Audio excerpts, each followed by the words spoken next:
Assalamualaikum. Okey, selamat malam. Waalaikumsalam warahmatullahi. Okey, kita jumpa lagi di Ajak Borak, Loko Ajak Borak. Hari ini dah hari ke lupa dah hari ke-30 berapa kita dah lockdown.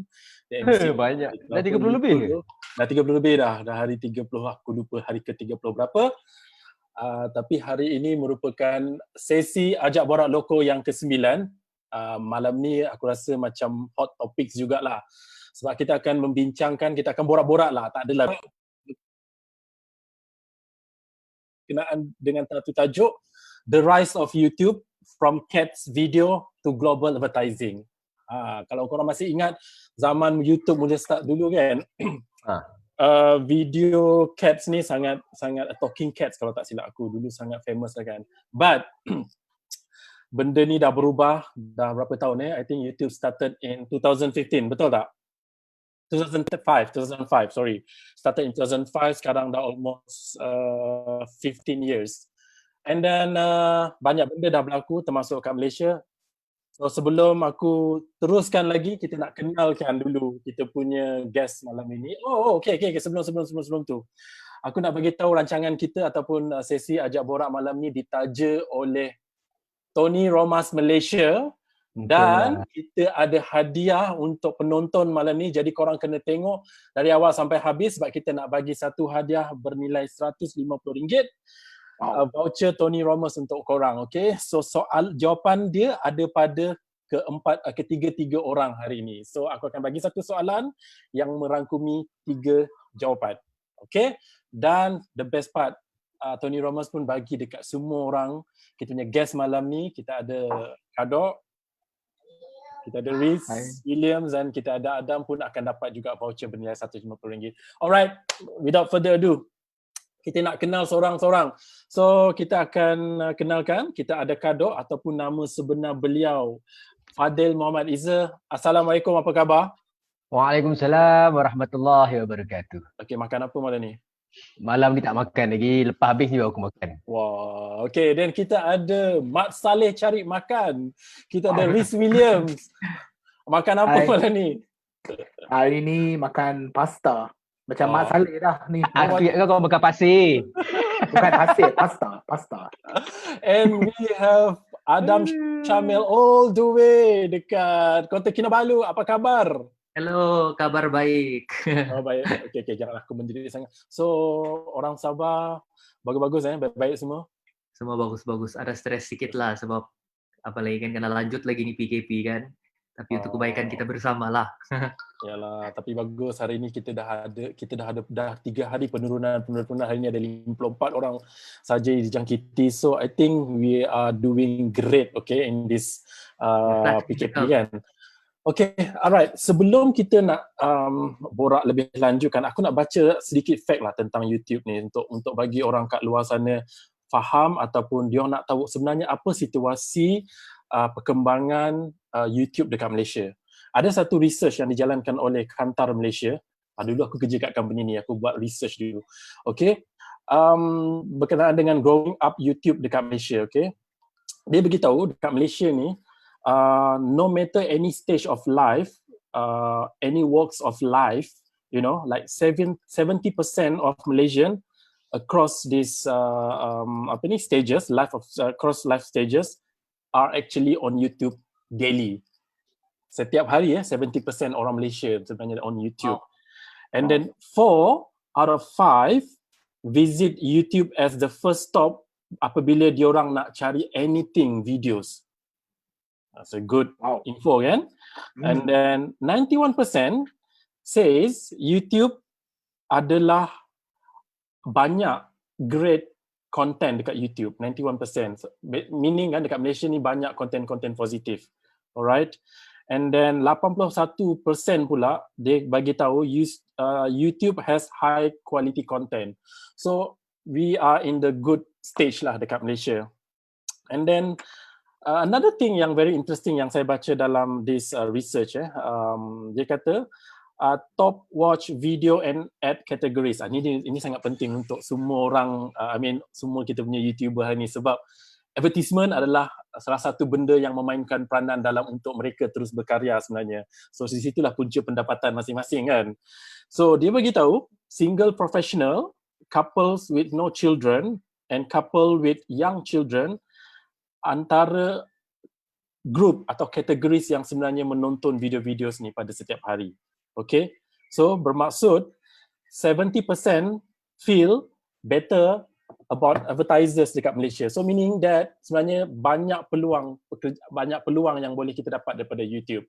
Alright, my first questions untuk Kadok. Dan Kenapa untuk semua mesti aku yang dulu lah. pertama? Untuk semua. Okay. Nervous pula tau. Cuak. Everyone. Okay, kita jangan serius dulu. Soalan serius untuk Kadok ni kita tanya. Macam Astro Awani pula saya rasa. Okay. Tak ada, aku gurau je, boleh je tanya. Okay. Everyone lah. Bila korang start jadi YouTuber? Kadok. Okay, aku start dulu Sebenarnya aku tak perasan pun aku start jadi, aku yang serius jadi YouTuber ni by the end of 2018. Tapi sebenarnya tanpa aku realise, aku dah post video dekat YouTube more than 10 years ago. Bila zaman dulu bila kita ambil video, kita tak ada memori yang besar, kita upload video, betul tak? Betul. So surprisingly, aku check balik email daripada YouTube. Mereka pernah hantar 2012 yang menyuruh aku untuk monetizekan video. 2012. Mereka dah suruh aku jadi content creator ataupun YouTube partner program. But being Kadok, I don't check email. So tak peduli lah benda tu. But in 2018, somehow I have financial problem per semua, then I want to venture into this new thing yang aku tahu aku boleh buat, iaitu bercakap kan. So aku try lah YouTube. Sebab aku belajar tak tinggi SPM, nak minta kerja kalau paling-paling orang bagi pun berapa sangat gaji kalau SPM, kalau ikut baseline tu kan, mereka tak akan bagi ke profesionalnya. So aku realise aku memang tak boleh kerja dengan orang. So aku start buat YouTube yang seriusnya adalah pada Oktober 2018. Oktober 2018, baru setahun. Oktober 2018 tu maksudnya subscriber aku baru 10-20 orang macam tu lah. Sebab dulu bila aku post video tu memang ada orang subscribe, tapi don't bother pun. Ramai orang tanya, when people start become YouTube, actually bila kau ada akaun Gmail, kau sebenarnya dah boleh je start YouTube. Okay, so Kadok start YouTube, officially YouTube Oktober 2018. Okay, Riz. Betul. Okay, Riz ni dia ada special sikit sebab dia adalah YouTuber dengan nama Riz William. At the same time, dia sebenarnya juga adalah contributor ataupun part of Destinasi TV. So, both lah. Riz William sendiri bila you start join Destinasi TV? Okay, sebenarnya saya punya story lah lain sikit sebab sebenarnya tak start dengan YouTube.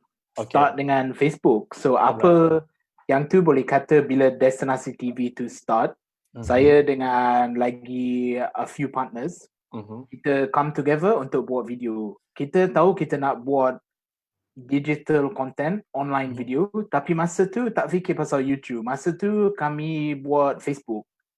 So kita start dengan Facebook. Lepas tu sebenarnya yang ceritanya, kita orang dah fikirlah, apa kata kita just letak dekat YouTube lah.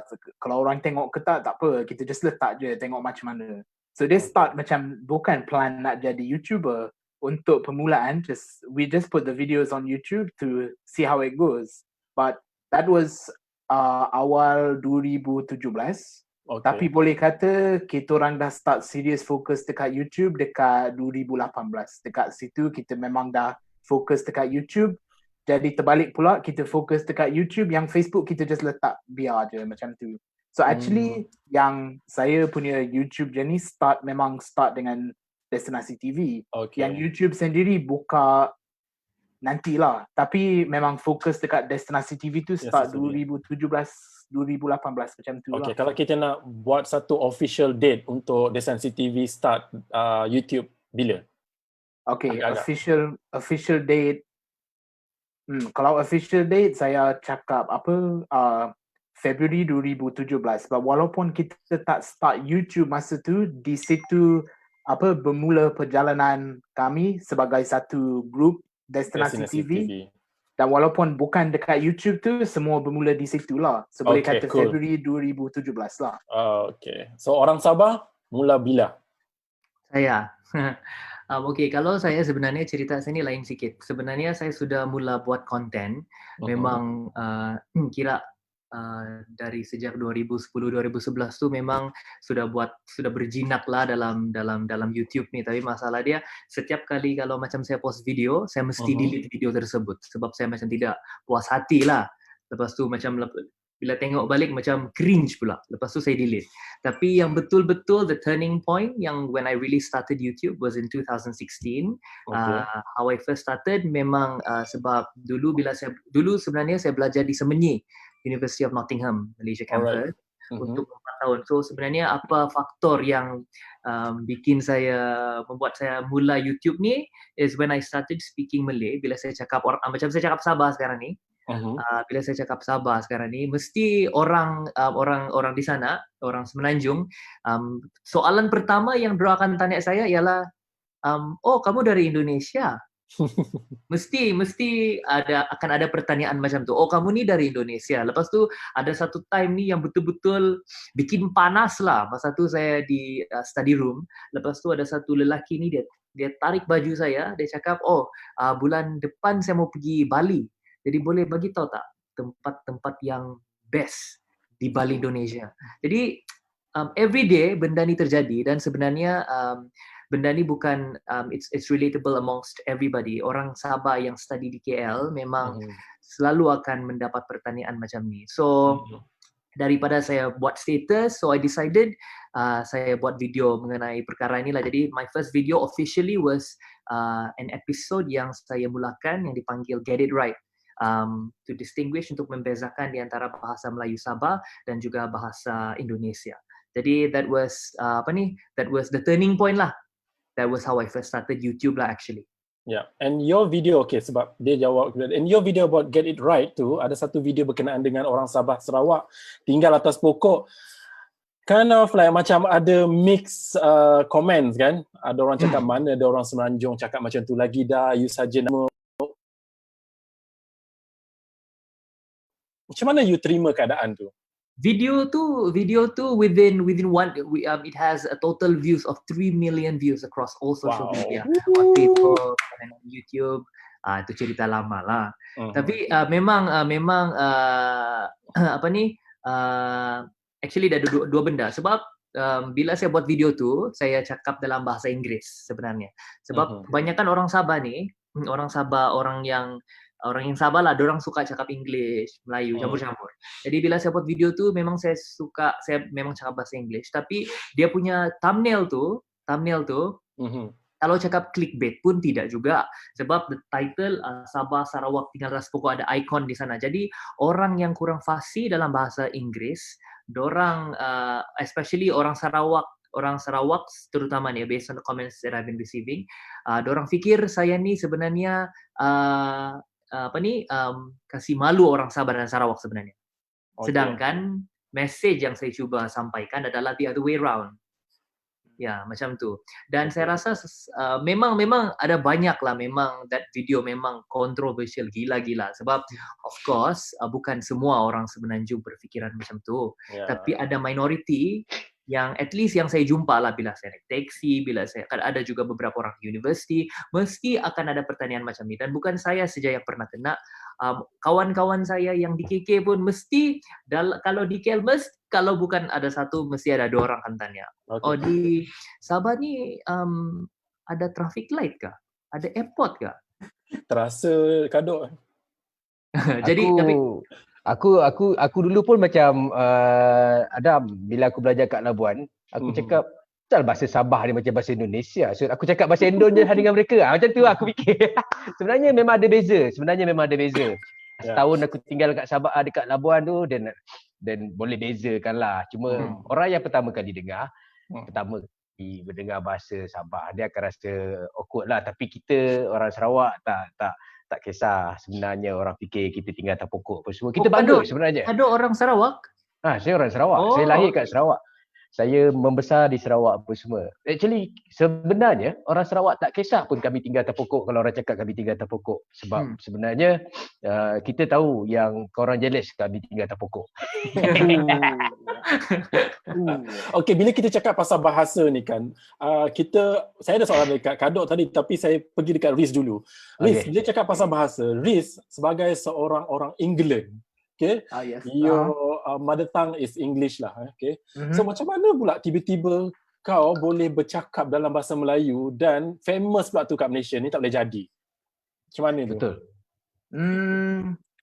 Mungkin dia start lah, dia mula sebab minat nak belajar bahasa tu. Sebab saya dah pindah ke Malaysia tahun 2013. So dah dekat 7 tahun. 7 tahun lah. Tak tahu kenapa tiba-tiba tak boleh kira lah dalam 7 tahun lah, ni tahun ke-7 lah.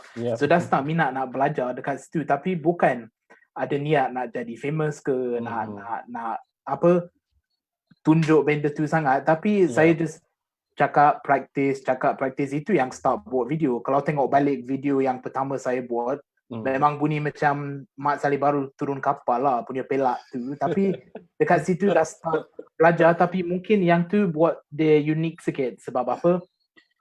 Bukan nak kata buat dan cakap bahasa tu sebab nak benda tu jadi the main focus, tapi dia bagi dia unik sikit. Macam Mat Saleh, so you have your niche.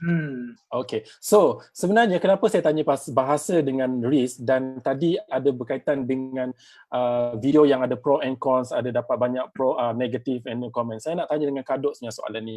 So penting ke tak penting benda-benda macam ni dalam untuk kita memastikan video YouTube kita menarik? Okay. Actually semua orang takut kalau kena kecam apa semua Tapi kalau siapa yang nak buat YouTube, by right they should know that the only way you want to make money from YouTube is when there is so. Aku cakap orang putih pula. Sorry Riz. Tak apa, campur-campur kita. Riz tak faham ni kalau cakap putih. Riz tak faham. Maaf Riz. Boleh tak translate? Kalau orang nak buat duit dekat YouTube, they have to know. Ianya bukan berdasarkan berapa jumlah followers kau ada, berapa jumlah subscriber yang kau ada. Betul. Ia adalah berdasarkan berapa jumlah view yang. So bila orang kecam, dan kau tengok kecaman itu, especially macam aku akan pin, dan kecaman itu akan berbuah, bertambah. Bermaksud orang akan dapat notification, ada orang respon, ada orang reply ke apa semua. Nak tak nak, dia nak tengok balik komen dia ataupun respon orang, dia kena tengok balik video tu. So ianya telah daripada 1 kali view, kau dah jadi 2 kali view. Dan view macam Syamil sampai 3 juta. I bet orang yang sama mungkin tengok video tu lebih daripada 10 kali. Sebenarnya dia bukan tengok video, dia tengok komen. Yet dia tak boleh baca komen selagi dia tak klik video tersebut. Dan setiap kali kalau dia dah jadi YouTube partner program, the more view that you get, the more advertisement, lagi banyak iklan yang masuk, dan kau tak boleh tak tengok iklan itu selagi kau tak, kalau kau tak boleh nak baca komen selagi kau tak boleh stop iklan tu. Especially yang macam skippable ads sekarang kan, dia bagi 5 saat. Benda ni running ataupun walaupun 1 saat lah, iklan tetap ada. So kalau orang yang mata duitan apa semua, sebab tu kalau kita perhatikan YouTuber yang agak famous dekat Malaysia, buat video-video yang membuatkan orang kecam ke apa semua, they still keep doing it even though people kecam. Betul. Sebab apa? Sebab money. It's a revenue process for them. So kalau kita nak jadi YouTuber, kita kena tahulah aku akan dikecam. So kalau kita nak pergi minta kerja mana-mana, jawapan dia dekat situ yang pertama adalah tahan kena maki. Then kau boleh jadi YouTuber. Tahan kena maki. Alright. Tetapi dia ada do and don'ts juga. Dia kena maki ni, kenapa kau kena maki, dan kau bukan suka-suka untuk buat konten-konten untuk orang maki kau kan, untuk kau monetize kau punya YouTube. So itu kita akan kembali kepada Kak Dok lepas ni. Riz, saya nak tanya dengan Riz pula. So Riz sebagai seorang content creator, macam mana Riz nak pastikan konten-konten yang Riz akan buat adalah konten-konten yang akan menarik ramai peminat. Kadang-kadang saya nampak ada juga video-video Riz buat satu makanan, review satu makanan yang orang lain dah review dah pun. So how you go about it? How you want to make sure that your content is different from others? I think setiap orang yang buat konten akan ada style tersendiri lah. Sebab itu satu contoh lah, dalam market YouTuber yang buat pasal makanan, sebenarnya dekat Malaysia ramai. Rasanya antara semua negara dekat dunia, Malaysia paling banyak foodie punya YouTuber. Tapi setiap seorang tu ada style yang berbeza. Dan satu beza dengan YouTube, dengan traditional media seperti TV, radio, traditional media adalah orang boleh tengok bila-bila. So dia boleh tengok video Riz, lepas tu dia boleh tengok video contohlah Padu Babe ke someone else yang buat food. Tapi macam mana nak cari yang what makes it special, sebenarnya dia kena jadi macam sincere dan genuine. Macam kita orang punya style, especially dengan makanan, nak fokus dekat traditional food dan juga nak fokus dekat proses nak masak tu. So bila dah cover semua traditional food yang mainstream, dah kena cari yang unik sikit. Macam contohlah apa belangkas bakar ke, sup belut ke, macam benda macam tu. Tapi kita nampak orang suka tengok macam tu, so kita lebihkan benda macam tu. So tapi I think everyone has their own style lah. Semua ada style tersendiri. Dan so you have to keep up with the current, orang kata news, current trend jugalah untuk untuk dapatkan konten yang menarik. Kalau Adam sendiri, macam mana you nak keep up? I know Adam is a bit cheeky sebab dia selalu kacau nenek dia. And then that's, something to do with your families kan. I think that captures banyak orang punya, orang kata ni, perasaan lah ada. Tapi macam mana you boleh start dengan nenek you, dan macam mana penerimaan orang, dan macam mana you penerimaan nenek you pula, macam tu. Actually, macam mana nak cakap apa? Actually, to be very honest with you, bila saya buat YouTube ni, my main motivation has never been making money. Tidak tahulah, maybe because I'm only a very small YouTuber, itulah maybe saya tidak berfikiran. Sebab actually kalau making money on YouTube ni is very much determined by the number of views that you have on your social media. And so kadang-kadang bila honestly bila I buat video, of course kalau ada revenue it's a bonus, tapi I am not motivated by revenue. So the only reason why I like making content is because memang I'm passionate, memang saya suka buat video, memang I feel it's joy and fun, and I'm very passionate about it. So macam yang when I first mula buat YouTube tu, I started off dengan benda-benda yang relatable to East Malaysian people. So I talk about macam perception, I talk about benda-benda yang orang bilang boleh berkait rapat dengan orang-orang Sabah lah. And then slowly I decided to spread my wings, So one day ni I decided to just ambil my phone and then buat video. My first video dengan my grandmother was in 2017. Buat video macam tu. Buat video macam tu. And first video yang saya pernah buat, boleh check, okay? First video yang saya pernah buat, saya post di Facebook, it got 1 million views. I think kenapa dia dapat 1 million views is because mungkin konten cucu dengan nenek di Malaysia ni sangat jarang lah kita nampakkan. So it's a very unique content, and people enjoy watching the relationship di antara my grandmother dan saya. So I decided that maybe people actually like watching me making content with my grandmother. Of course akan ada juga minority yang find it very offensive, yang ada orang cakap kurang ajar lah, buat video dengan nenek tidak ada rasa hormat lah. Memang semua tu akan you will be presented with a lot of criticism lah, but that's social media to begin with kan. Dan so when I realized yang a lot of people like watching my grandmother, especially on platforms, so I decided to not just focus on YouTube. So that's why YouTube is my starting point, tapi actually my main platform is actually not on YouTube. It's actually on Instagram and maybe second on Facebook. So to answer your question, how do I keep up? I just do things that makes me happy, yang mungkin orang suka tengok. It's the content that I make is very family oriented. I make videos with my mom, I make videos with my grandmother. Lepas tu kadang-kadang I do educational videos juga. You see? So I think at the end of the day, yang paling penting adalah anything that you do, it must be driven by passion. Kalau macam Kadok sendiri tengok dengan ada Kadok, because Kadok is one of the YouTube punya coach ya. Dia mengajar banyak orang tentang YouTube, macam mana nak jadi YouTuber dan apa semua. Dan banyak soalan-soalan, kita nak tanya soalan-soalan ni banyak. But salah satu soalan yang saya rasa sangat common, macam mana nak jadi YouTube yang boleh monetize? Dia sebenarnya syarat untuk monetize tu terlalu senang. Korang tak, dia macam mana nak jadi YouTubers yang boleh monetize? Sebenarnya ialah korang boleh jadi apa sahaja sekalipun asalkan korang boleh dapatkan 1000 subscriber, 4000 jam tontonan dan tidak melanggar polisi YouTube. Maksudnya bila channel korang di-review oleh YouTube, korang layak dan korang boleh monetize. Actually terlalu senang. Alright. 1000 subscriber, 4000 jam tontonan, that is the requirement. Tapi bukan, 1000 subscriber, 4000 jam tontonan dan channel anda tidak melanggar safety dan polisi daripada YouTube. Maksudnya, kau dah cukup dalam masa 12 bulan terkini. So walaupun kau start 10 tahun lepas ke, dia kira yang 1000-4000 jam tu yang 12 bulan terkini. So dia unlimited punya tempoh. Orang risau sebab bila dia risau dia tak dapat dalam masa 12 bulan. Sebab tu yang ramai nak buat sub post sub lah apa semua. Sedangkan bagi aku in the long run kau tak akan berjaya buat YouTube macam tu sebab eventually and ianya beat the purpose yang kau nak jadi YouTuber yang buat duit sebab by doing that actually kau tak akan boleh buat duit.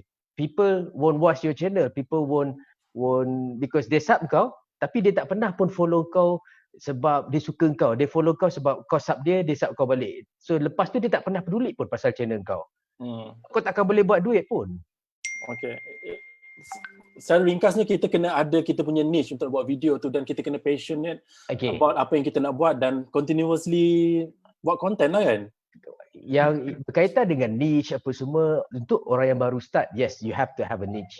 But there is no right or wrong way of saying that you have to have just only one niche apa semua. Sebab kalau kita tengok macam PewDiePie apa semua, dia tak buat satu niche, dia buat pelbagai konten. Kalau kita tengok Atta Halilintar, dia tak buat satu konten ni, dia buat pelbagai konten.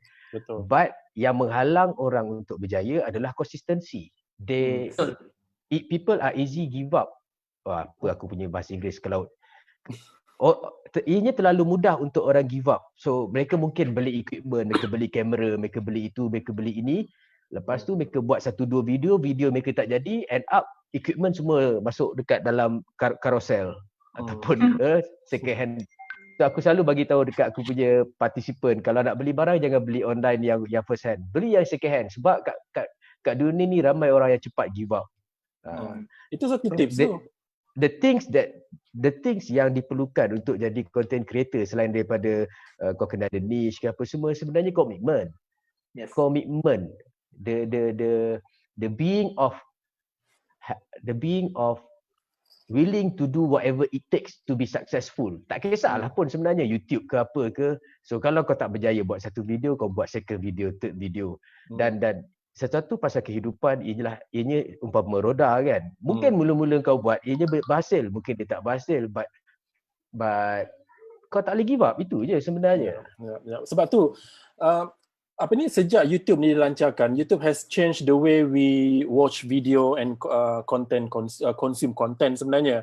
And the YouTube punya fenomena ni nampaknya tak akan merudum, dia semakin naik. Dan ini sebenarnya menarik perhatian lah ramai orang. Kadang-kadang orang semua nak tanya cita nak jadi apa? Nak jadi YouTuber. Budak-budak sekarang ni nak jadi apa? Nak jadi YouTuber. Sebab tarikan pendapatan yang menarik tu yang menarik tu yang membuat orang nak jadi YouTuber. So ada soalan daripada kita punya viewers, Firdaus Zain tanya, adakah allowance YouTube bagi lebih dari kita kerja dengan company atau orang? Adakah ia menjamin masa depan atau ianya hanya sementara? Mungkin Riz boleh jawab dulu. Kita bagi guru YouTube jawab last sekali. Inilah soalan panas ni dan mesti soalan semua orang nak tahu jawapan kan. Berapa kita dapat dari YouTube dan adakah itu cukup untuk ganti kita punya full time salary lah. Macam Kak Daud cakap tadi kan, it's all about views. So kalau boleh dapat berjuta views setiap bulan, duit daripada YouTube is not bad lah. It's not macam masuk beli kereta baru lepas sebulan, tapi it's good compare dengan salary. Tapi untuk dapat berjuta views setiap bulan bukan sesuatu yang mudah dan dia bukan sesuatu yang cepat. Kita kena maybe for 1 year kena buat video consistent. Setiap video dapat 5 ke 10 ribu views, baru dia akan jadi berjuta sebulan. So soalannya, yes, duit daripada YouTube boleh jadi cukup untuk ganti full time punya kerja. Tapi kerja tu akan jadi lebih daripada full time kerja. Kalau kita kerja dekat office, kita masuk pukul 9, keluar pukul 5, dapat hujung bulan gaji. Kalau YouTube, kita kena sentiasa kerja tu untuk dapat gaji yang sama. Sebab itu passion penting lah. Passion tu kena ada dan kena konsisten. Tapi the hakikatnya, the harsh truth is nak dapatkan duit yang macam tu daripada YouTube memang bukan satu yang mudah.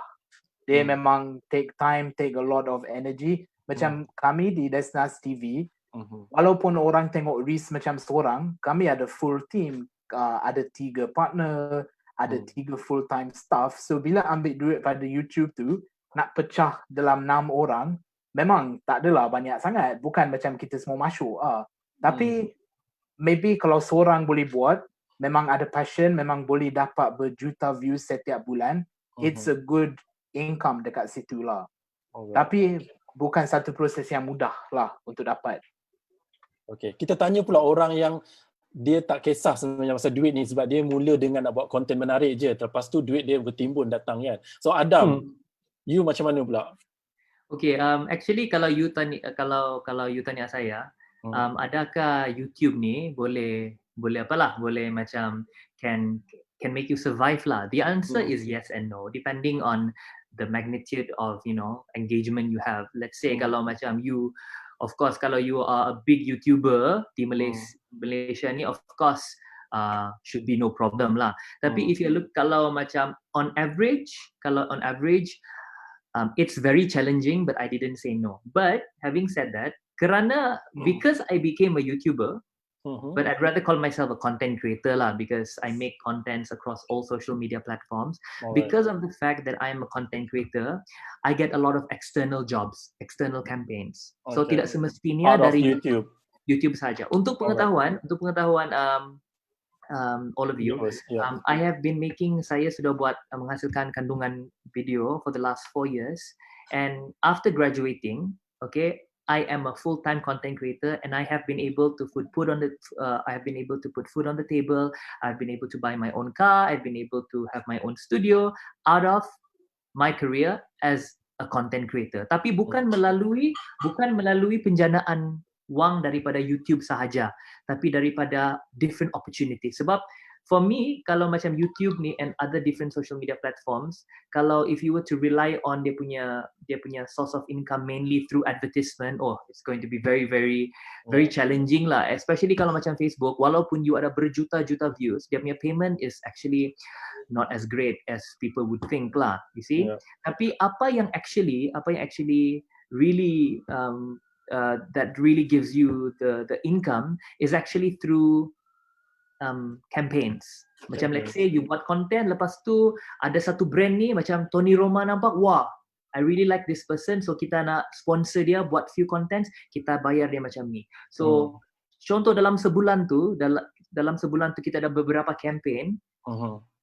So I can honestly tell you, memang I've been able to live through my career as a content creator lah. So as long as you have to work very hard, and you have to be passionate, and you have macam Karlok cakap tadi, you need to have commitment.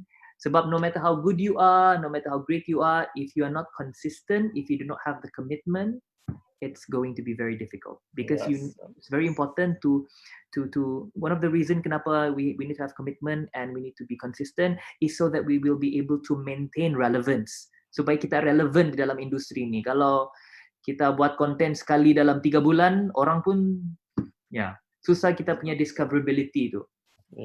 Okay, Kadok mungkin nak tambah? Betul apa yang Adam Syamil cakap. Yang orang ingat bila kau jadi YouTuber, kau dapat income daripada YouTube semata-mata. Well, I start with YouTube and I earn from YouTube semata-mata dahulu. Sampai ke satu tahap bila mana orang start, bila view kau bertambah, actually people start to like you and people start to offer you a lot of things. Okay. Letak tepi sebab Syamil dah cerita pasal income yang luar daripada apa yang YouTube bayar.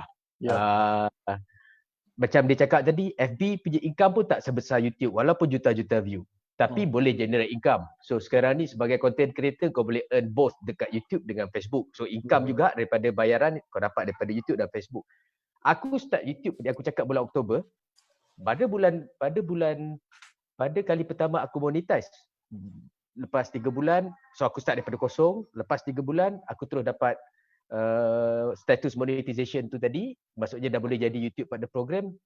Dan aku buat seorang, Riz. Aku buat seorang. So, berjawab soalan dia tadi, boleh tak kau survive? Aku dapat 3,000 bulan pertama.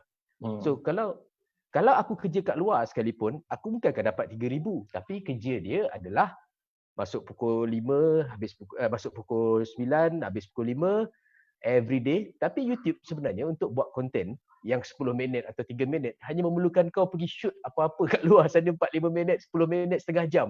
Dan kau balik rumah kau edit. Depend, bergantung kepada cara edit apa semua lah. Depend kepada style masing-masing apa semua. Macam aku buat simple editing apa semua. Dan aku pernah dapat sehingga 14,000 sebulan hanya dengan post konten. Tapi janganlah cakap, senangnya dia buat YouTube dapat 14,000. Soalan dia adalah, boleh tak kau buat kerja macam mana aku buat? Kerajinan kau pula macam mana? Komitmen kau sendiri pula macam mana? You can earn million of anything yang kau buat. Tak kisahlah YouTube ke apa semua, but are you willing to be out of the box? Are you willing to take risk? Are you willing to, macam aku sekarang, aku take risk. Aku buat video yang bukan berkaitan dengan kereta sebab priority aku dah berubah. View aku jatuh. Tapi walaupun view tu jatuh, sebab aku pernah buat konten yang banyak, so aku ada, orang kena faham yang bila kau post video kat YouTube, selagi ada orang tengok, selagi tu kau akan sentiasa dapat bayaran. So aku masihlah dapat bayaran walaupun video tu dia tengok yang 10 bulan punya video dulu, sampai sekarang masih dapat. Musim PKP ni aku langsung tak keluar rumah. So aku post video main game ke apa kat YouTube. Aku masih boleh generate walaupun 1,000 view sehari, 1,000 view sehari, tapi aku ada 30 video sebulan, aku masih boleh generate RM2,000. Soalan dia adalah, boleh tak kau hidup dengan RM2,000? Apakah pilihan yang kau ada? Macam aku, RM2,000, makan dengan anak bini apa semua, memang tak boleh buat apa lah. But I have that 2,000 instead of aku tak ada kerja. So kita nak pergi pada soalan daripada viewers. Siti Hamizah tanya, saya ejen property, boleh bagi idea dan tips untuk saya jadi YouTuber untuk hartanah saya. Apa konten yang sesuai ataupun video yang mungkin menarik untuk orang tengok? Tanya siapa? Siapa yang nak jawab dulu? Saya boleh masuk. Okay, Riz. Okay. Saya rasa dengan soalan macam ni, dia soalan bagus sebab orang dah fikir, dah kerja dalam industri ni, tapi macam mana boleh buat sesuatu yang beza dan buat konten dengan industri yang boleh kata tak adalah konten banyak sangat in terms of real estate semua. Tapi kami yang ada dekat sini mungkin kita tak boleh bagi terus buat konten macam ni. Sebab kita mungkin tak tahu pasal industri semua, tapi satu idea yang boleh buat, boleh tengok dekat negara lain, maybe dekat Europe, US semua, sebab dia punya YouTube tu boleh kata dia ada lagi lama YouTube dah jadi betul-betul mainstream dekat sana. Boleh ambil inspiration, dalam industri ni real estate semua, apa orang suka tengok dekat sana, dan ada ke benda macam tu dekat Malaysia. Bukan nak kata kita tiru, tapi kita ambil inspiration, sebab kalau kita boleh kata nak jadi pioneer dalam industri tu dekat Malaysia, kat mana kita nak cari inspiration tu? Faham? So maybe kita boleh tengok, dapat inspiration daripada negara lain yang apa dia orang buat yang popular dekat sana, macam mana kita boleh ubah sesuai untuk Malaysia lah. That would be my instant advice lah. Okay. So kalau Kadok? Bagi saya, kalau ditanya apakah konten yang dia nak buat, so dia nak bercakap pasal tanah, dia kena buatlah konten pasal tanah. Dia kena faham, bila kita nak serve a content, the idea is actually to serve people. Kalau apa yang kau cari dekat YouTube, maksudnya orang lain pun cari dekat YouTube. Jadi kau buatlah video yang kau rasa apa orang akan cari. Kalau kita takkan, macam Riz cakap, kita takkan tahu apakah konten yang terbaik untuk anda produce. But you know what are you good at. Setiap orang dia ada karakteristik masing-masing. Macam Riz cakap tadi, kita bukan nak meniru, kita bukan nak menipu ke apa semua. Orang lain dah buat, so takkan kita tak buat. Kalau kita tengok macam aku start sebagai orang yang review kereta. Dekat Malaysia, berpuluh-puluh tahun, taklah berpuluh-puluh tahun, bertahun-tahun dah ada pun channel YouTube pasal kereta, tak kisahlah bahasa Melayu ke bahasa Inggeris ke, but yet I pun buat juga pasal kereta. Cumanya bila kita buat konten yang kita nak buat, kita jangan jadi macam orang lain.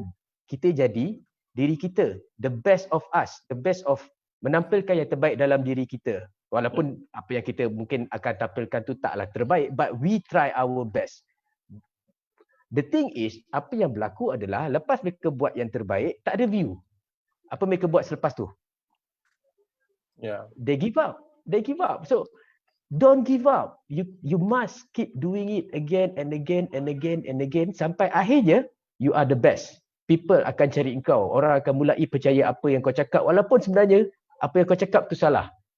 Sebab apa? Sebab kau dah start jadi mahir dalam buat apa yang kau buat. Macam orang cakap mahir menggunakan komputer. Mula-mula mana kita pandai mahir menggunakan komputer.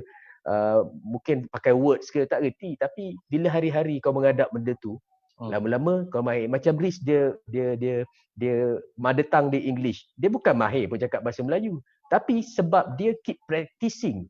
The word is practicing. Macam aku, walaupun aku post video-video aku tak best, tapi orang tak perasan sebenarnya apa yang aku buat adalah practicing. Practicing main OBS apa semua. The word is, there is no such thing as a perfect things. Apa aku nak cakap kau tak akan dapat benda yang perfect dalam konten kau, but kadang-kadang konten yang tak perfect itulah yang sebenarnya yang membuatkan video kau menarik. Yes. Okay, as a content creator, daripada sudut korang ini, kalau korang nak buat kerja untuk klien yang di luar YouTube, YouTube is one of the thing that you akan dapat duit lah if you can monetize. But this is the things that say your YouTube channel dah boom, your YouTube channel dah, orang kata dah terkenal. So of course, dia macam stesen TV jugalah, katalah stesen TV A, dia ada rancangan yang popular.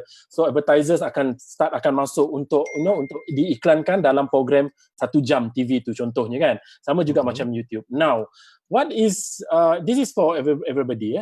What is your KPI? Okay, viewers, content quality, and how you measure success in terms of delivering a good content to your client. Ni pun soalan panas sikit juga ni. Kalau klien tanya. How do you measure KPI? Actually, I'm not too sure if this is relatable to this and Kado and even to you, Shamsul. Yes, but I realize sometimes, maybe not all the time, if we really put our heart and soul into a content, we really if there's such a word, professionalize, kasih cantik betul tu editing, kasih betul-betul memang industry standard.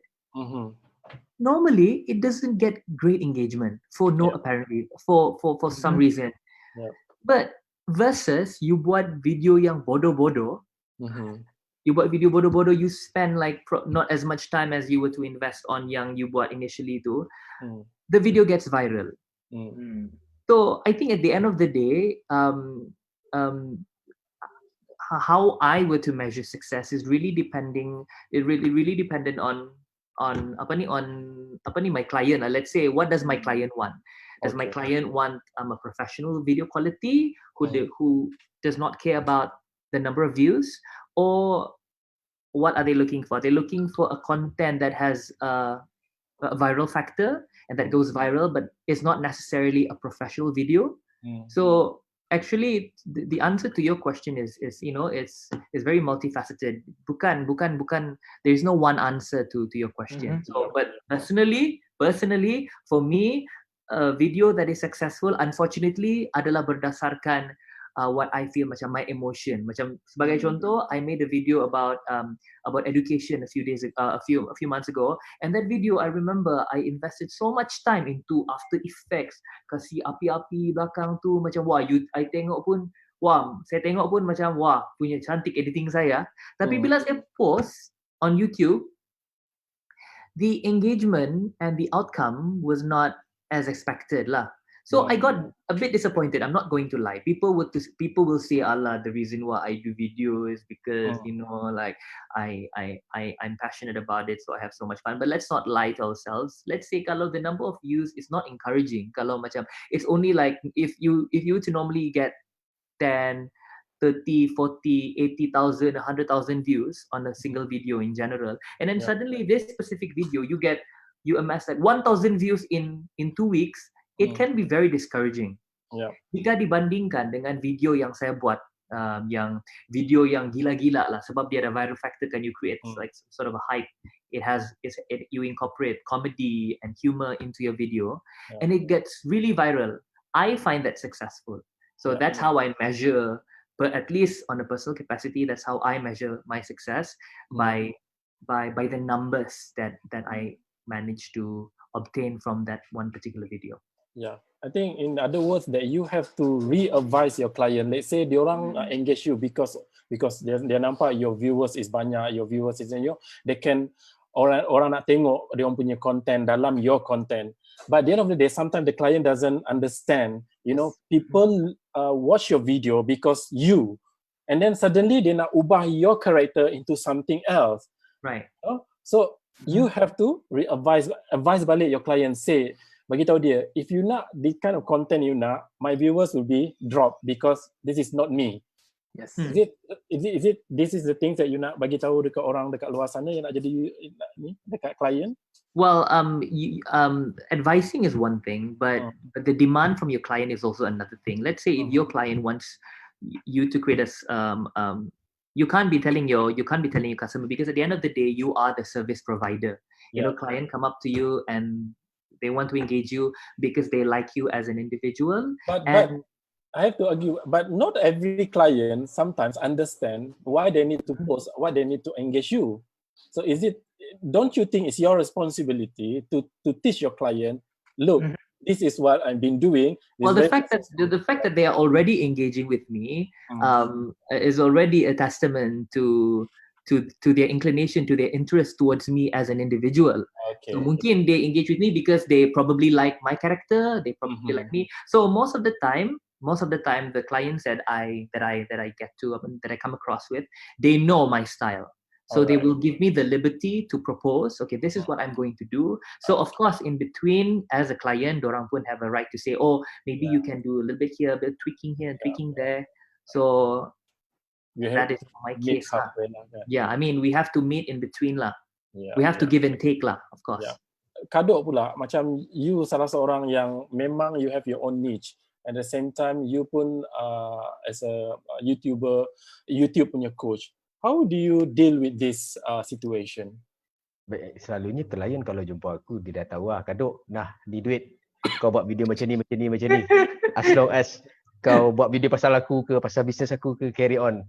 Bestnya klien macam tu. They know because kalau mereka nak video yang macam Adam Syamil cakap tadi, video yang edited gempak, maksudnya kau nak buat video korporat. Mana ada orang tengok video korporat? Kalau video korporat selalunya yang tengoknya orang dalam korporat tu sendiri. Kalau ada 100 view atau kalau ada 10 view, 9 view tu adalah yang edit tu tadi.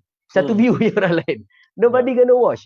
The only reason they hire influencer is that they want the followers yang ada, yang influencer tu bawa. So the price would be based on berapa banyak influencer orang tu ada, but not about but of course sudah tentu kita akan tanya, out of courtesy kita akan tanya nak buat konten yang macam mana, and then kalau kita dapat buat, kita bagi tahu. Kalau dia nak apa yang dia nak, tak dapat buat, kita bagilah. Okay, kalau saya buat macam ni ke macam mana ke apa semua, but in any job yang aku ambil, aku akan terus bagi tahu, in anything that I do, there will always be a risk. Risk dia simple je. Mungkin ada view, mungkin tak ada view. Okay. As simple as that. Because tak semua content yang, sebab kita kena tahu, bila orang tengok video, dia akan cari benda yang dia nak. Dia bukan, kalau macam let's say produk itu orang tak cari, payahlah kita nak paksa orang tengok. But kita boleh, sebab tu kadang-kadang apa orang buat, dia buat macam brand placement. Kita buat apa kita buat, it's just that ada brand placement. Macam ni, Licky Molly contohnya. It's something that orang akan aware without you make a content about it pun boleh juga macam tu. So sebenarnya benda ni dia ada macam pelbagai cara. Macam sekarang Tony Romas. Kita bukan bercakap pasal Tony Romas, tapi orang tahu sponsored by Tony Romas. So and they willing to pay apa semua. it is really, kadang-kadang ianya sesuatu yang macam out of the box punya. Kadang-kadang mereka cakap, kau pakai keretaku je. Asal kau pakai keretaku je. Kau duit semua aku bagi, semua. Ada. Macam tu punya klien pun ada. Ya, dia berbeza lah daripada satu klien ke satu klien, ikut dia punya kehendak lah. Okay, ada soalan berkenaan dengan algorithm YouTube. Does YouTube algorithm change often? And have you figure out the algorithm? Ini dia kata kalau rahsia, ceritalah sikit-sikit macam tu. Okay. Ada rahsia. Silakan Riz. Okay. Ni sebenarnya satu soalan yang kalau bukan soalan pasal revenue, mesti soalan pasal algorithm orang tanya. Tapi senang nak cerita pasal algorithm sebab apa? Tahun lepas kami di Desnas TV kami pergi VidCon dekat Melbourne. VidCon ni macam semua content creator dari satu dunia pergi ke satu conference. Dekat situ ada orang tanya soalan yang sama. Tanya direct dekat orang YouTube. What is the algorithm? How do I work with the algorithm? Macam mana video saya algorithm tak pick up? Dan jawapan dia bagi sebenarnya macam ni. If you make good content yang you suka, you ada passion, you optimize sikit. Thumbnail, title, semua jangan buat bodoh-bodoh lah. Tapi tak perlu perfect. Tapi biar je that algorithm akan jumpa. Kalau orang tengok, dia share semua. Kalau kita terlalu fikir pasal algorithm nak buat keyword macam mana, thumbnail macam mana, title macam mana, kita try to game the system. We are not making content yang kita suka, kita passion dan kita boleh sustain. Kita sebenarnya kena fokus dekat content yang kita suka dengan style yang kita sendiri. Algorithm tu sebenarnya less than 10% yang kita kena risau. Sebab tak ada jawapan untuk soalan tu. Yang memang tak boleh bagi tips apa-apa, memang fokus at good content yang you suka, yang you memang rasa seronok gila bila buat. Algorithm tu nanti 10% kita top up. Tapi selagi kau tak buat benda dekat bawah tu, jangan risau pasal algorithm. Memang takkan not worth it lah. Takkan jadi lah. Maksudnya jangan risau pasal algorithm as for now. So buatlah konten yang menarik dulu. Yes, for now. Silakan. Orang sibuk pasal algorithm sebenarnya. Algorithm tu the last thing that you want to think of. Actually it's all about content pun sebenarnya. Kau buatlah video macam mana pun, kau tukar tajuk pun tak kisah. Kalau video gempak, tajuk tu tak ada kaitan pun tak apa. Tak ada kaitan ke apa. Kadang-kadang orang nak buat clickbait. Tapi orang kena faham juga algorithm YouTube berkaitan dengan clickbait. Kalau banyak sangat orang klik video kau, lepas tu banyak sangat keluar. Itulah algorithm Banyak sangat orang klik video kau, tapi dalam masa yang cepat dia keluar balik, video kau pun tak akan ada impression. So to talk about algorithm apa semua, you have to understand the analytic apa semua. So betul lah apa Riz cakap sebenarnya. And then algoritma berubah-ubah. Algoritma YouTube ni berubah-ubah. Dia punya monetization ke, dia punya click through rate ke, dia punya carian ke apa semua berubah-ubah. Sebab apa yang orang cari pun berubah-ubah. Kalau saya betul-betul bersetuju dengan Kadok dan juga Riz. Okay? Tiada yang saya tidak setuju, tapi mungkin ada penambahan di sana lah. Okay. If you want to talk about algorithm, I don't really talk about algorithm, but I always talk about relatability. Let's say if I make a content, I will ask myself, saya akan tanya dengan diri saya lah, will people watch this? If I just started YouTube, and if I were to come up with the content that, with the title of 10 things about me, who are you for people to want to know? You're not interesting. So I think it's this is on a different perspective lah. I mean, if you are talking about winning the algorithm, which translates to a better engagement, higher views, I think number one is you have to build yourself. You need to have a social media presence dahulu. So by coming up with videos macam 10 things about me, 10 things you do not know about me, ataupun benda-benda yang macam tu, yang people may not find interesting, lain lah kalau kau klik ke MK ke orang mau tahu kan. So you don't even have to think about algorithm anymore because you are already interesting to begin with. So people want to know about you. So kalau you buat content, you mesti fikir, will people want to watch this? Will people be interested to wanting to watch a video? Itu pertama. And then kedua, mungkin juga mungkin juga it's I don't know, correct me if I'm wrong, it's also the keyword that you use for your title. Sometimes if you have really long title, sometimes YouTube, I do not know how it works in a certain way, it doesn't pop out your video on the recommendation list because it's just probably too long, probably very uninteresting. Tapi let's say kalau dia punya title is more catchy, and then if you pandai penetrate the macam benda-benda yang viral, trending sekarang ni, itu mungkin boleh meningkatkan peluang for your video to be discovered lah through keyword search. And of course, you need to be able to ask yourself, if I were to post this video, will I watch it? Yeah, macam tu. Okay, alright, very interesting answer. So, as a YouTuber kan, what do you think the hardest thing will be about becoming a YouTuber? Consistency. Okay. Internet connection. Okay. Riz?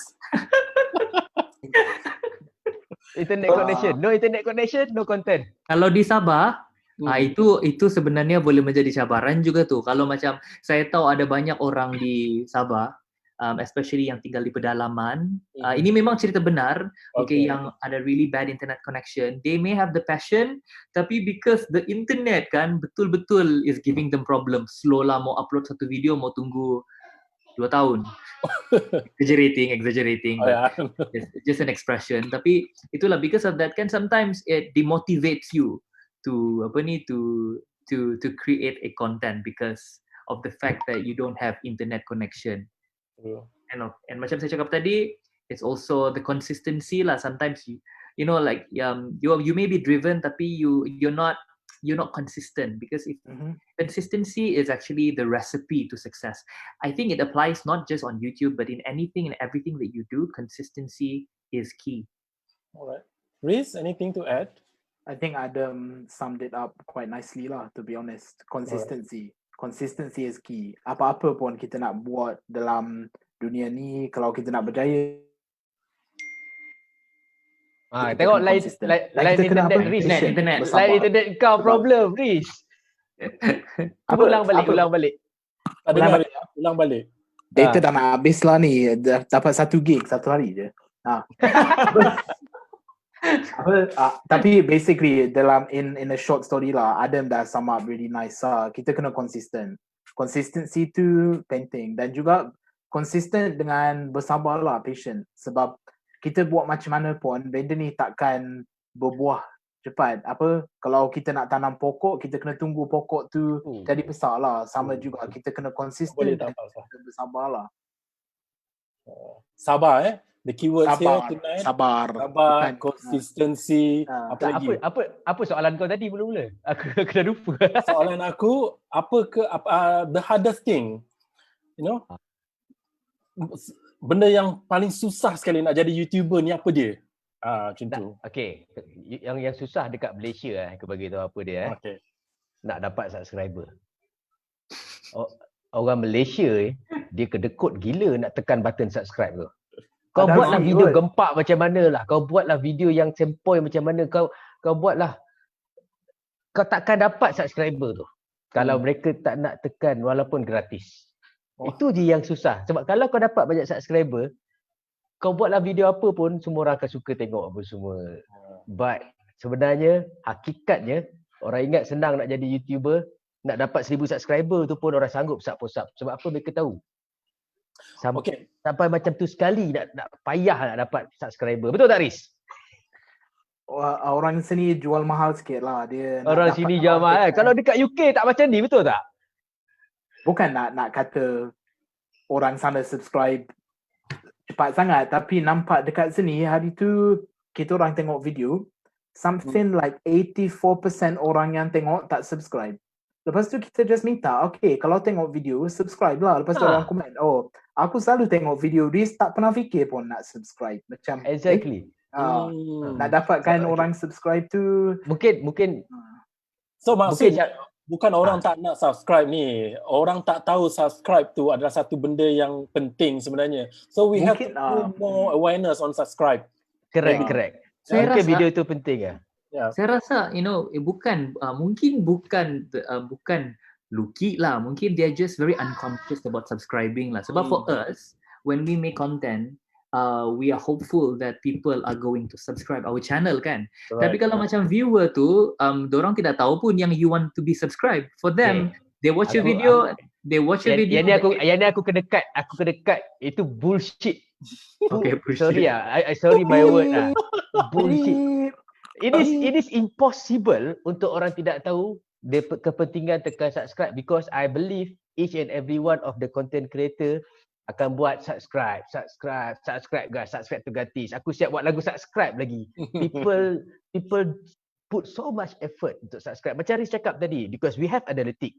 We see macam bulan ni kita tengok, yang tengok video kita tu let's say 100%, daripada 100% saya tengok tu, yang menonton mungkin 10% yang subscribe. Lagi 90% tu dia tengok video kita tapi dia tak subscribe. Dan lagi best, kita ada analytic untuk tengok yang kadang-kadang mereka tengok sampai 3-4 kali pun video kita. But yet 90% tak subscribe semua. Ini average 90%. Mostly macam tu lah yang berlaku dekat Malaysia. Kebanyakannya dalam kalau siapa-siapa jadi content creator, mereka boleh check jumlah subscriber mereka. Daripada jumlah penonton yang menonton tu, jumlah yang subscribe tu hanyalah 10% daripada keseluruhan yang menonton channel dia. Jap. Saya pun mau cut kalok sekejap. Okay. Apa yang kau cakap bullshit tadi, yang apa yang kau tidak setuju dengan saya? Mana satu? Bukan aku tak setuju dengan kau. Aku cuma cakap yang bahagian orang tak aware pasal kelebihan subscribe tu. Okay. Itu saja. Okay. Sebab memang saya bersetuju pun. Memang saya setuju dengan you. Tapi what I'm trying to say here is, bila orang tengok video, diorang very unconscious mau subscribe. Very macam they don't find it macam, for us it's important for them to subscribe. But for them, it's just one of the many videos that they watch on a daily basis. So that's why I think one of the things that we need to work as content creators to get people to subscribe to our channel is by educating them. And educating comes in many different forms. Macam saya, let's say kan kalau YouTube ni sekarang kalau at the end of the video kita boleh letak kita punya icon kan. Yeah. Tapi some people they were to go to the extra mile, like myself. I would make a video for the last 20 seconds kan. We'll say, hi everybody, my name is Adam Shamil. Okay, sebelum korang pergi, jangan lupa tekan bulat ni untuk subscribe to my channel. So walaupun sudah ada video macam tu, masih juga susah untuk orang subscribe. Because honestly, number one is they are probably unconscious, and before that comes in, they have already exited the video, and probably number two, they just don't care lah, Sebab tu sebenarnya tadi yang Adam Syamil tak perasan aku tengah educate, sebab tu aku cakap terus. It's just that my way of education is different. Okay. I just bring being blah dan semua. Tak apa Haris aku tak apa, korang gaduh sama sendirilah. Ni tapi kita orang luar tak boleh campur tangan dah. Ya. Ajar macam tu. Tapi memang ada orang dekat viewers kita cakap, mungkin you guys boleh start educate Malaysian to subscribe, sebab korang orang-orang famous semua ni, orang tengok video korang.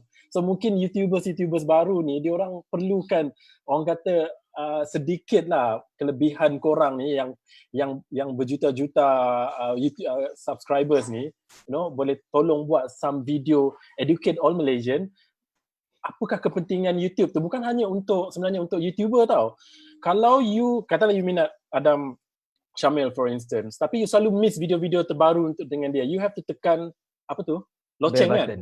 Tekan loceng button, so you get notified every time dia buat video baru. So this is the things mungkin lah. I think this is a very good, orang kata insight yang kita boleh dapat pada malam ni kan. So maybe you guys can do something lah.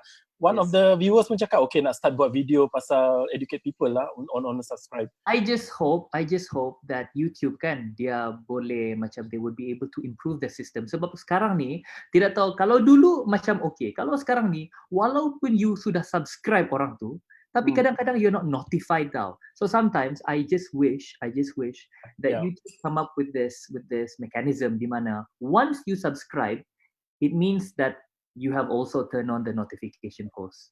Because when you are subscribed to someone kan, it naturally means that you are interested to watching more videos from them. So I just hope because sudah minta subscribe, sudah benda yang susah, takkan mau minta lagi tolong turn on post notification tu.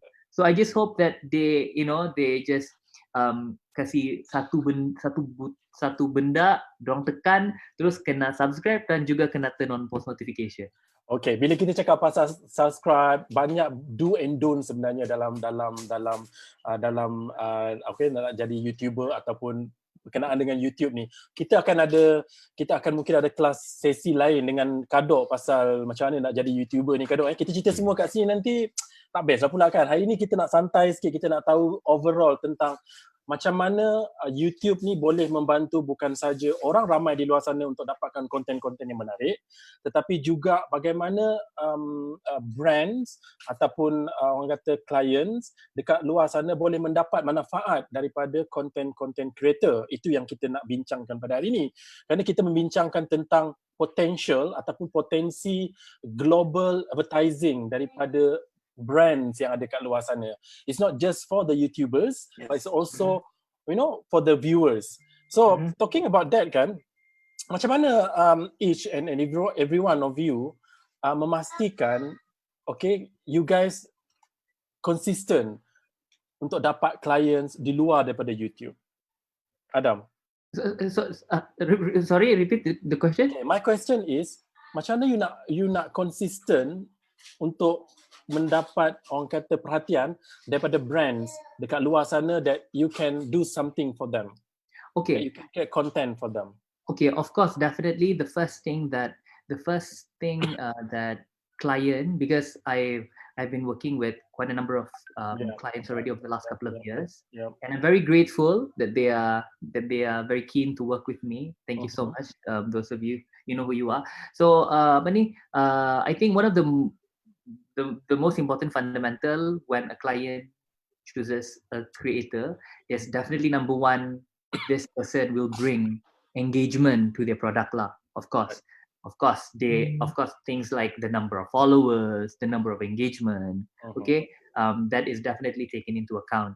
Tapi what I realize as well, saya juga ada banyak, I know a lot of people, I'm not going to mention their name individually, tapi I know a lot of people who have so many followers, so great engagement, tapi they are lacking of affiliation ataupun not many brands who are willing to work with this person. So maybe it being viral is not good enough. You also need to have some sort of a quality as a creator. Yes. I don't know. That's very it's a very subjective opinion. It could probably, okay, for example, I would want to work with Riz because I feel that he's one of the most unique creators in Malaysia.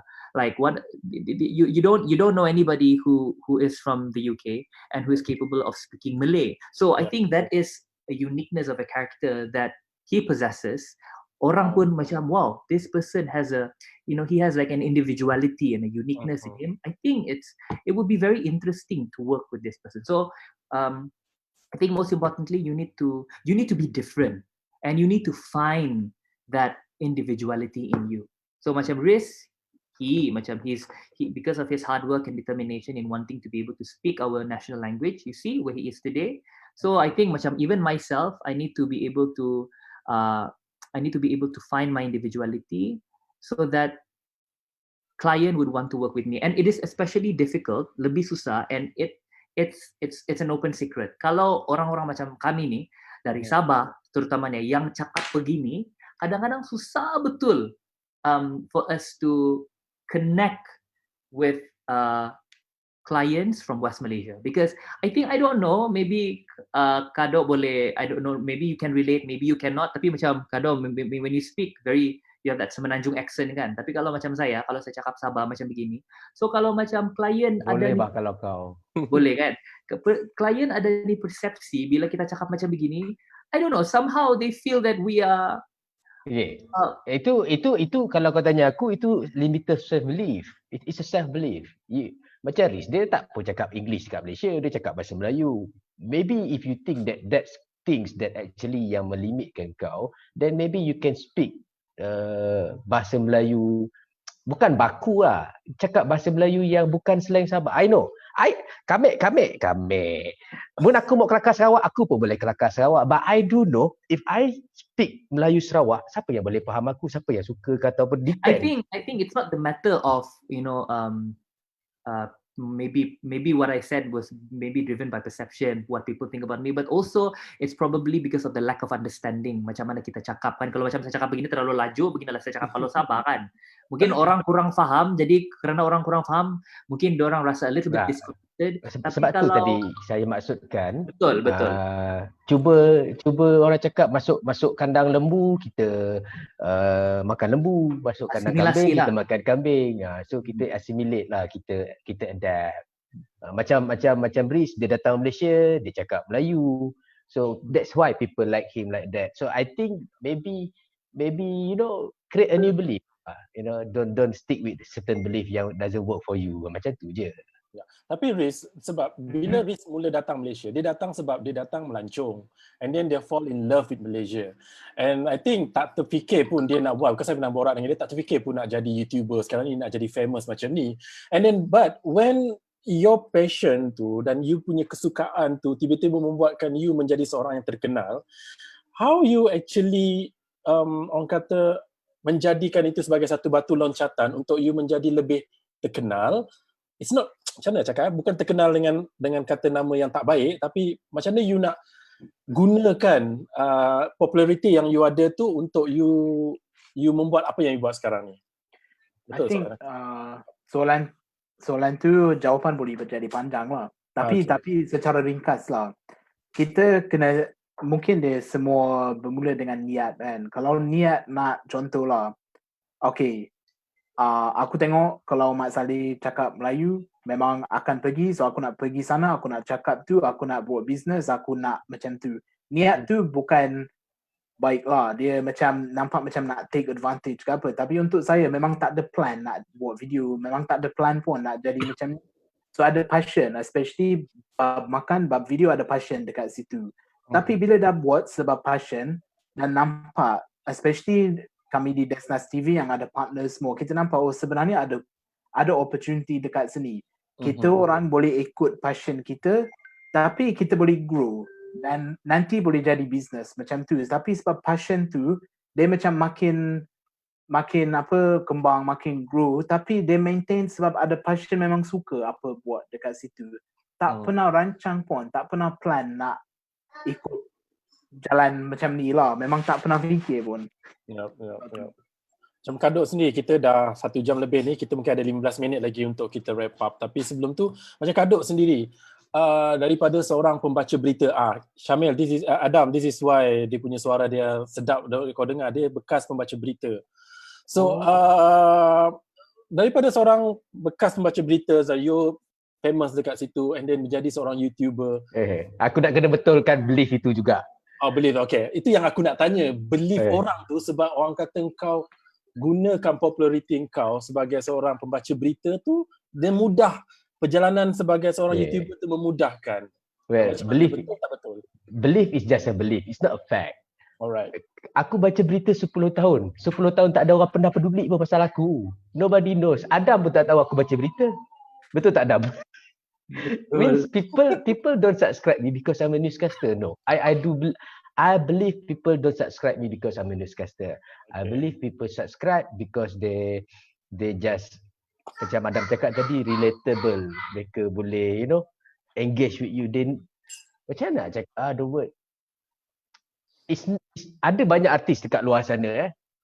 Kalau kita tengok YouTube mereka pun tak ada pun banyak followers. Ada orang jadi YouTube, dia jadi artis. So, ianya terlalu banyak possibilities dan terlalu banyak probability pun sebenarnya.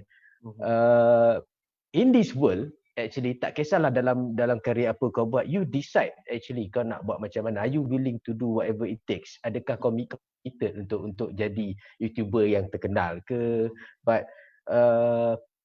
orang lain mungkin tidak plan untuk buat duit dengan YouTube. But I set my goal actually. If I want to do this, the reason is because I want to generate money. Alright. I want to generate money to support my family. So I will do whatever it takes, So intention orang berbeza-beza. So you want to become content creator because of what? Adakah nak popular? Ada orang jadi content creator tak popular pun. Ada orang popular pun tak buat duit pun. Macam Adam cakap, because of certain content tu tak menarik, bukannya ads friendly apa semua. So dia punya cabang tu terlalu besar, terlalu banyak. But if you willing to explore more apa semua, cuba tengok macam Riz cakap tadilah, cuba buat benda yang kau suka dulu. Something that you passionate about first. And then from there, people yang mungkin ada passion yang sama, dia jadikan kau sebagai dia punya key opinion leader.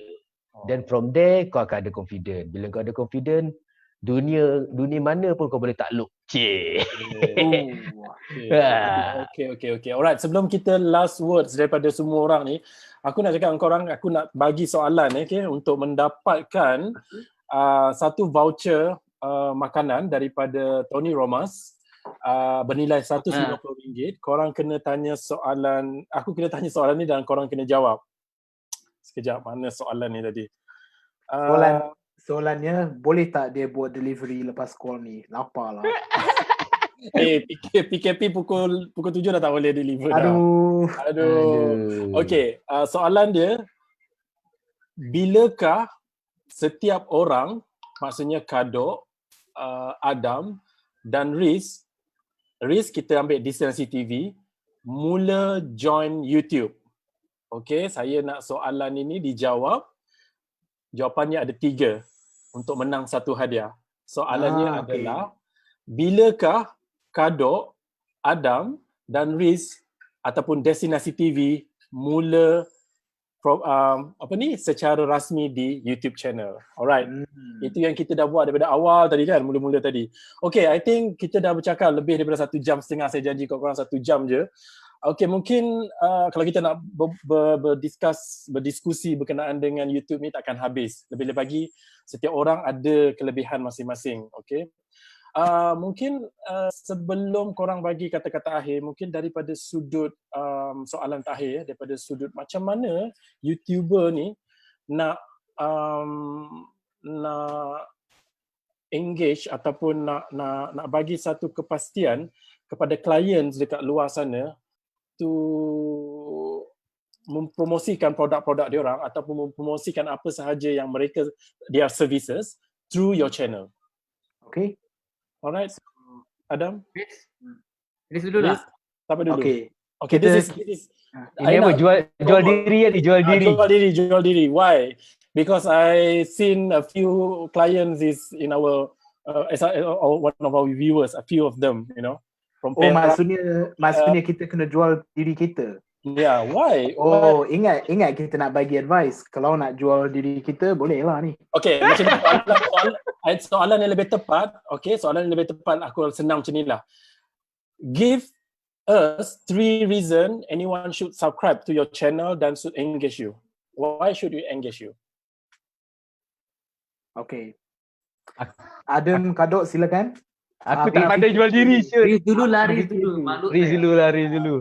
3 je, aku tak bagi banyak. Aku bagi 3 je. Kenapa kita as a client, as a brand kena engage dengan korang?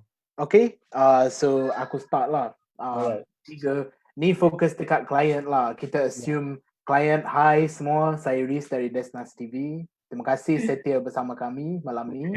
Jangan lupa Tony Romas voucher akan ada sekejap lagi. Okay, so kita fokus dekat client lah. 3 reason why. Satu, mungkin macam kami di Destinasi TV dah bukan yang buat YouTube lama, tapi banyak video yang apa yang tadi kita discuss pasal do we just follow the client ataupun kita cakap dekat client.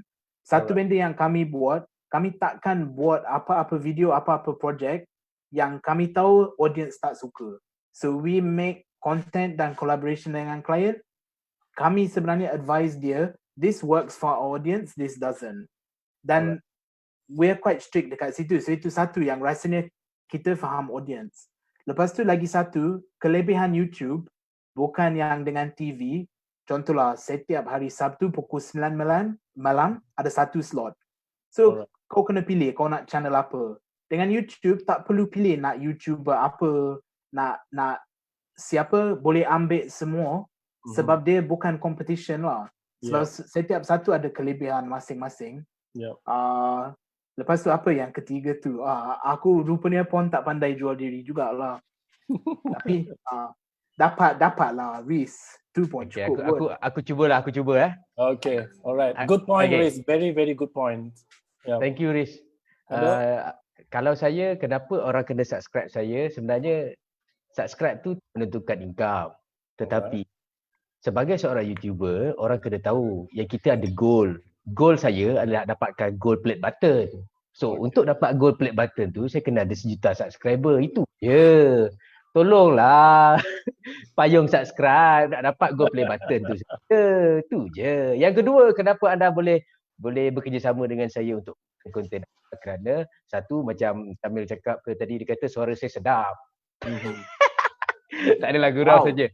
Basically, konten saya memang santai, sesantai-santainya, dan saya cuba nak buat konten itu yang memang sebab saya start daripada orang susah ke apa semua. So saya suka meletakkan diri saya sebagai orang yang curiosity itu, yang nak buat benda itu. Contoh macam kereta kan. Wah, kereta ni berapa harga, berapa bulan. So I put myself as the person yang macam yang bercita-cita besar itu, yang dia punya curiosity tu macam mana. Saya selalu meletakkan diri saya sebagai orang itu yang how to say this word yang akan menonton video. Kalau aku nak tengok video, aku nak cari video macam tu. Macam itulah aku buat. Dan yang ketiga, kerana racun itu benar. Okay, alright. Kebetulan Kadok ada sebut berkenaan dengan dia nak 1 juta subscriber untuk dapat recognition daripada YouTube kan. Ada soalan berkenaan dengan tu sebenarnya. Saya scroll balik, tadi saya terlupa. Soalan dia, sebenarnya aku tengok soalan tu yang aku jawab. Okay. So mungkin dia mungkin setiap orang ni boleh jawab. Dia tanya, kita tahu YouTuber akan dapat YouTube plug bila mencecah angka 1 juta. Betul? Dapat tetamu tentang pengiktirafan yang diberikan oleh YouTube ni. Penting, tak penting, atau apa saja pendapat korang lah. So macam saya dah dapat silver play button. It's a proof where that macam it is possible. Saya tak pernah sangka pun saya akan dapat 100,000. Untuk dapat silver play button kau kena ada 100,000. Dan tak sangka pun ada 100,000 nak follow. Jadi kita kena, apa orang cakap, mempunyai cita-cita itu yang macam kalau 100,000 tak mustahil, 1 juta pun tak mustahil. Itu recognition ni sebenarnya sekadar, apa orang cakap, kepuasan diri lah dalam apa yang kita buat, selain daripada macam mana nak cakap memang lahiriah dalam hidup manusia. Tipulah kalau kau tak mengejar recognition. Ianya macam kau nak dihargai, kau nak hargai, appreciate, diiktiraf. So ianya sekadar sendiri punya, apa orang cakap, self acknowledgement tau sebenarnya. So Adam, lagi 30,000 tu tak banyak, sikit lagi. So subscribe Adam Syamil. Jangan lupa subscribe. Ya. Ada soalan kan untuk saya? Tidak kan? Tak. Soalan yang sama lah. Soalan yang sama, sebab orang tanya, pentingkah pengiktirafan ataupun penghargaan daripada YouTube ni buat kamu? Saya rasa pengiktirafan tu to begin with will give a lot of encouragement to us as a content creator lah. Macam when we are being recognized and when we are being acknowledged, kita berasa lebih motivated and driven to do the things that we do. Not that we always want to be appreciated, no, of course not. But once in a while, being recognized and being acknowledged by YouTube, is a good feeling. And because of that good feeling, it makes you want to do more. Yeah. Riz? Saya baru belajar satu perkataan baru malam ni. Okay. Apa? Iktirafkan. Apa tu? Iktirafan. Okay. Nanti Iktiraf. tulislah. Okay. Tapi satu yang dengan recognition daripada YouTube ni, bagi Riz lah, dia penting sebab dia dah tunjuk sesiapa boleh dapat. Dia bukan macam contohlah kalau kita nak menang Oscar ke apa award lain, kita dah tahu that is quite hard untuk kita, macam sesiapa kita untuk dapatkan. Tapi YouTube, sesiapa boleh buat konten dekat YouTube dan sesiapa boleh dapat 100,000, 1 juta, it's not impossible, sesiapa boleh dapat benda tu. So dia sebenarnya walaupun mungkin kalau kita baru buka channel ada 2 subscriber, dia nampak jauh sangat, tapi kita dah tahu kita boleh dapat. There's no limit untuk kita daripada background mana, negara mana, bangsa apa, kita semua boleh dapat benda tu. It's a level playing field, sesiapa boleh dapat. Saya rasa kalau I feel also if you are being recognized by YouTube, it gives you the credibility. You become more credible in a way. People see, people go to your office and they see that silver play button, or they say, wow, you're being recognized 100. Sedikit fakta berkaitan dengan plug tu tadi Dekat Malaysia, based on last YouTube festival yang berlangsung, dekat Malaysia yang dapat silver play button ni baru 400 orang. Untuk gold button sahaja, last time yang kita pergi tu dah 36 orang. Mungkin dah tambah, tapi yang as far as I know, masih sikit lagi benda ni dekat Malaysia. So marilah kita memperbanyakkan lagi rakyat Malaysia yang mendapat silver button, gold play button. That's why korang kena subscribe. Ni Syamsul, aku nak bagi tahu kau. Ada orang komen jawapan tapi bukan dekat kau punya FB page, dia komen dekat aku punya page. Macam mana tu? Kita akan check pukul berapa dia komen tu. Kita boleh check pukul berapa. Kita akan cross posting. Kita akan tengok semua ni, kita tengok pukul berapa. So that's why I cannot announce yet siapa yang menang. I see. Kita akan announce just nak bagi mereka tahu pun semualah. Yeah. It's to be fair. Okay, I think Adam belum jawab tadi soalan yang terakhir because we skip soalan dia kalau kamu masih ingat. Give us 3 reason why. Betul. We need to engage with you. I mean the clients. Let's say I'm a client. Why? Aduh, macam puji diri sendiri pula ni tau. Apalah. You have to promote yourself, Kita tinggal atas pokok. Okay ya. Kalau kita meeting atas pokok. So very unique. Tidak apa, I mean saja. Tiga sebab. Maybe also because I've been doing this for 4 years now. So saya sudah macam boleh lah. I've already learned selok-belok content creation ni. So for me last time when I first started, honestly, I was very much driven. Ini when it comes to job, okay? I was very much driven. Yes. I was very much driven to money. Client datang, okay, money, okay. But right now, for me, money is secondary. Number one is definitely quality content. So if any client were to work with me in the future, for me, my priority is to ensure that we get to deliver the content that you desire. So I think that's one of the things, and it's not just going to be about like money. For me, if I can macam achieve your request, if I can meet to your requirement, I will do it.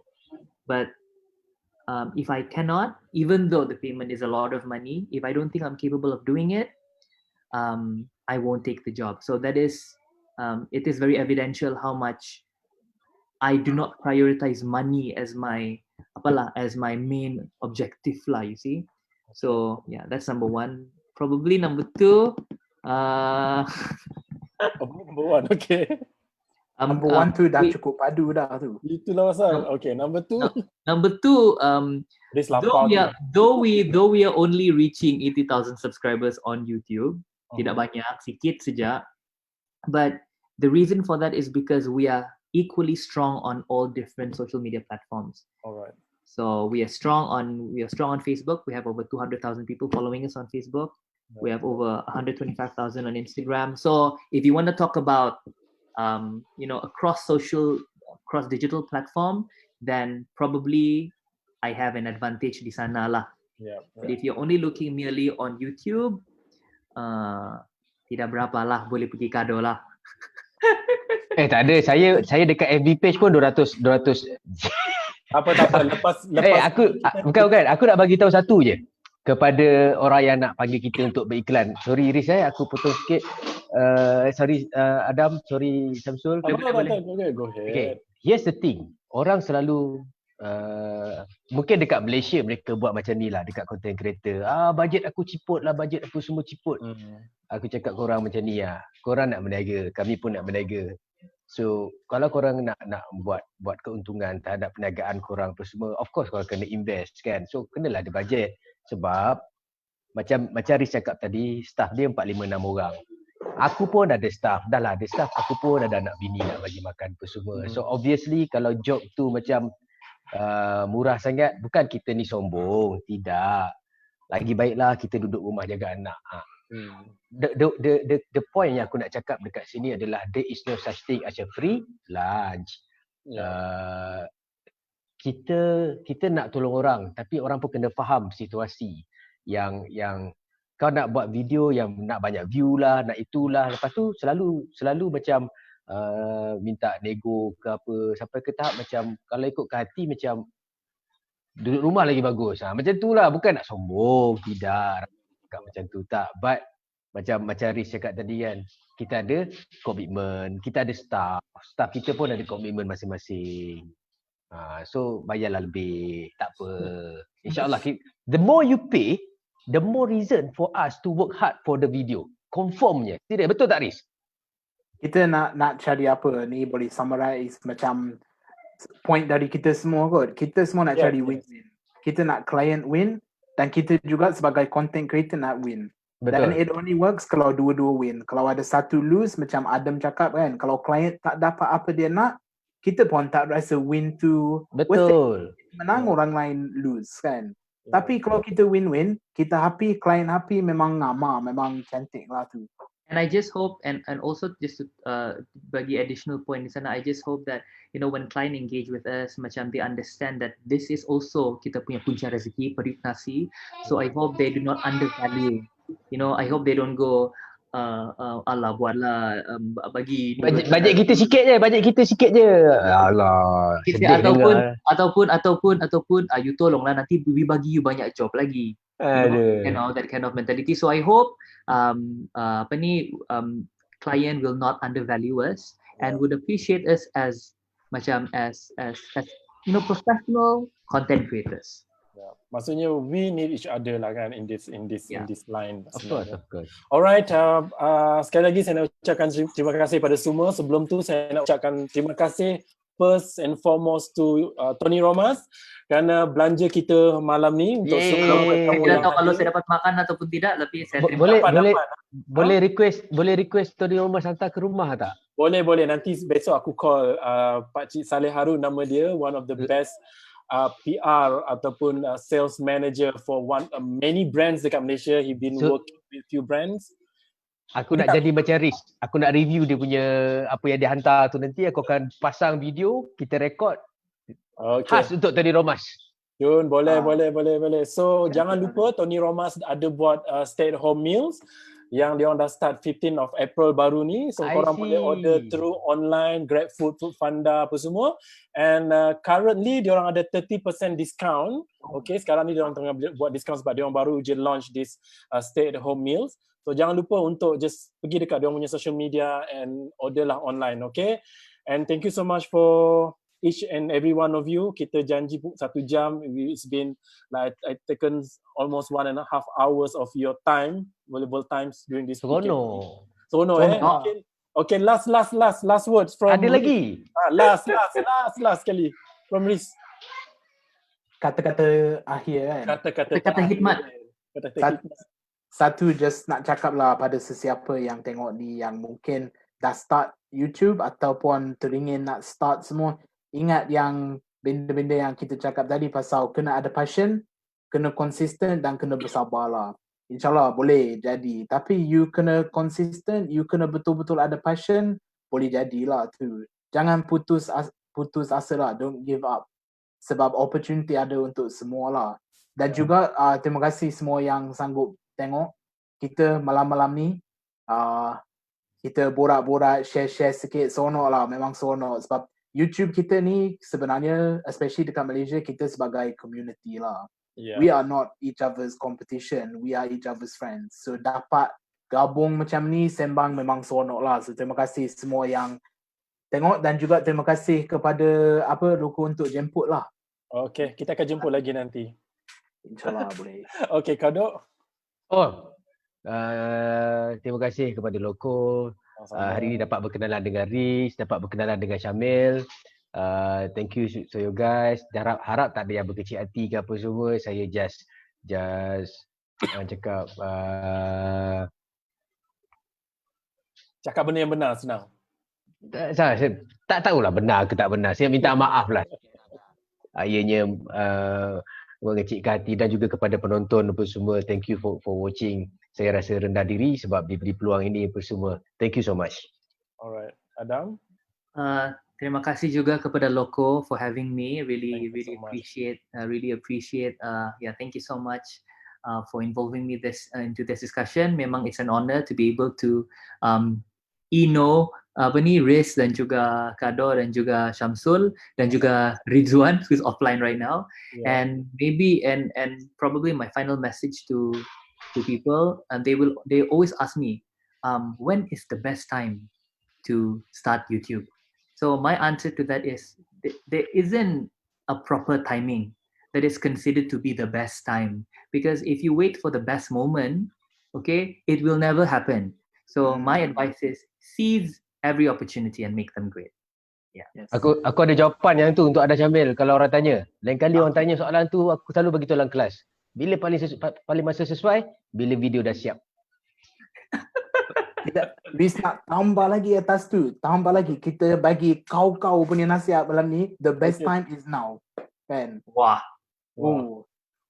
Ya betul. Kita dah banyak dapat tips daripada 3 orang yang hebat hari ni daripada berbagai latar belakang. So betul Riz kata the best time is now. So korang dapat all the tips yang apa korang dapat malam ni, start do some videos, post dan minta 3 orang ni belakang first subscriber korang, okay? Aku nak tukar latar belakang. Jadi apabila kita sudah apabila kita sudah work really hard, kita banyak duit, kita boleh live guna Zoom di belakang pantai tau. Yeah. Oh wow, Riz. Bukan apa? Duduk rumah kan. Nasib baik rumah tepi pantai lah. Tengok tu. Bukan semua boleh pergi tepi pantai with the click of a button tau. Alright, thank you so much guys. Okay, on behalf of Loco and our sponsor for tonight, Tony Romas, kita nak ucapkan ribuan terima kasih kepada each and every one of you for such short notice and you guys are able to accept my invitation. Then I hope all the viewers dapat banyak faedah, manfaat dan tips daripada all our guests tonight. And if you guys have anything you want us to borak-borak in our next Ajak Borak, so don't forget to just letakkan apa-apa saja di komen sana, anything yang korang rasa topik yang patut kami borakkan, so we will try to jadikan Ajak Borak tu untuk kita sama-sama mendapat manfaat daripadanya. Alright, and then I think with that, thank you so much and good night. Thank you. Bye-bye, Riz. Bye, Kado. Bye semua. Good night. Aku tengah follow Loco. Okay. Yes. Follow Loco.